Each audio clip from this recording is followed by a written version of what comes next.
If you own land, you have likely been contacted by a company seeking to secure sites for utility-scale solar energy projects. The Royer Farm has land available and is considering this as an additional source of income. They understand they should talk to a lawyer and a CPA to discuss the effects on their income taxes, farm program participation, and succession.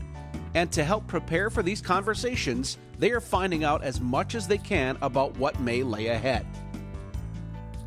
The relationship between the landowner and energy company generally begins with a letter of intent, then proceeds to an option, and then, if conditions warrant, into a lease or purchase agreement.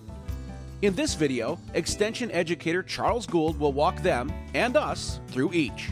So the documents you've heard about really are part of a process of moving from an exploration phase where there's just initial contact between the solar developer and the landowner to where the solar developer and the landowner formally enter into an agreement.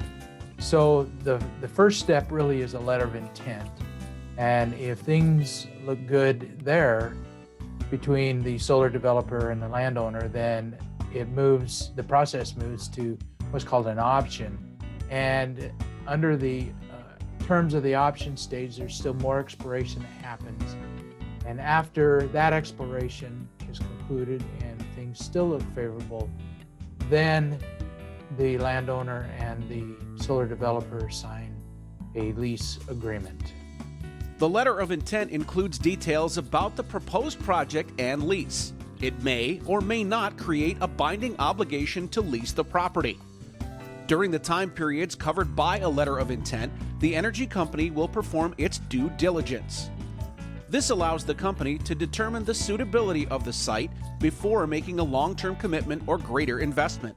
It provides the legal framework between the solar developer and the landowner that allows the solar developer to come in and do the exploration that's necessary to understand if that parcel of land actually is a good fit. They're gonna do some surveys. They're gonna look at pulling permits and, as part of this due diligence process that they've got to go through because, they're making a significant investment. And so they want to make as quick of a determination up front before they spend a whole lot of money as to whether a site is suitable or not for a solar project.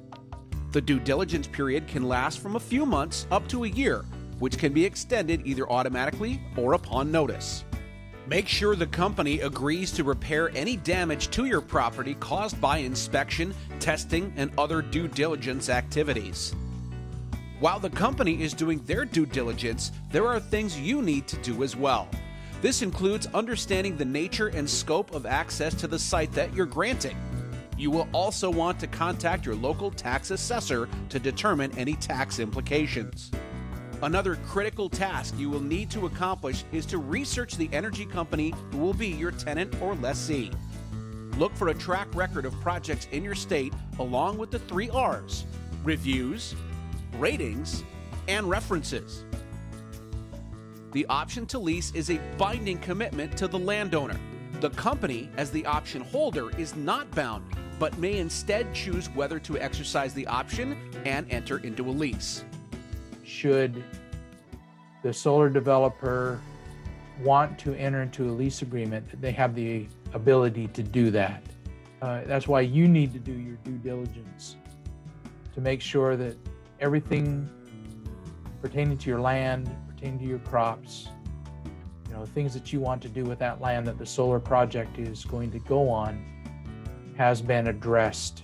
Before you sign an option to lease agreement, make sure it addresses these 3 key points. The time period during which the option is in effect is clearly defined. You will be unable to lease or sell the property to anyone else during this time. Some type of consideration, usually money, is required to make the option legally binding. Make sure the option preserves your right to plant crops or lease the property for crop production. Your activities on that land have to be part of that that option to lease agreement. So you've got to have in writing the things that you intend to do with that parcel of land. And then you need to make sure that the agreement says that you'll be compensated if you cannot harvest your crops or you cannot plant your crops. So if you are not comfortable with the document that a solar developer gives you for a lease option, you can go back to them and say, here are my concerns. This is what I'd like to see in this solar project, and find out what they have to say. And if you feel strongly enough about it, then, and they're not willing to work with you, then walk away, because there are other solar developers that feel differently. A successful discovery period during the lease option period will result in the energy company tendering a lease agreement to the landowner. And that's when that solar project then can be built. The length of the construction period is dependent on how big the site is. So a 1 megawatt site, which is generally about 5 acres, can go up, in weeks. A 5 megawatt project, which is around 20 to 25 acres, could go up in a month. The most significant potential effects to the landowner from the lease concern the location of the property involved, how it will be used, and what portion of it cannot be used in any other way. You will want to consider whether your current or potential activities on the property will be impacted.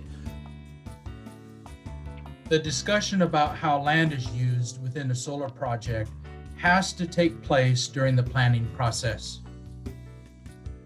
The other thing that you want to be sure is in your contract is the fact that your rental payments need to increase over time by some preset amount. And that act or that function is called an escalator clause. Decommissioning occurs when a solar project reaches the end of its useful life and the lease terminates. The solar company should agree in the lease that decommissioning calls for removal of its structures and debris, along with restoration of your land similar to its original condition, including soil and vegetation. You want to have in the lease agreement some kind of assurance that whoever owns the lease is going to remove everything there so that it can revert back to farming. The lease can provide the landowner with financial assurances to cover the high costs of decommissioning in the form of an escrow, letter of credit, bond, or corporate guarantee. Well, good luck with this. And if there's anything else that you need, feel free to give me a call.